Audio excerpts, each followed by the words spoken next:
কে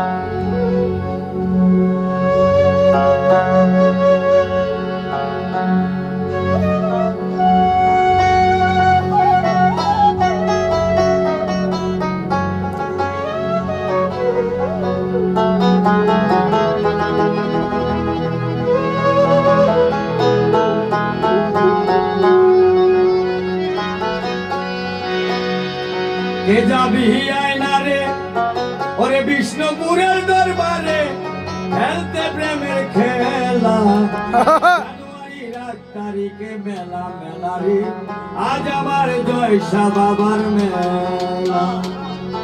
কে যাবি আয়না রে কে যাবি আয়না রে বিষ্ণুপুরের দরবারে কে যাবি আয়না রে বিষ্ণুপুরের দরবারে খেলতে প্রেমের খেলা জানুয়ারির 8 তারিখে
সকালে গান তো ঠিক আসলো ঠিক আছে।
সব কেন একটা ভিডিও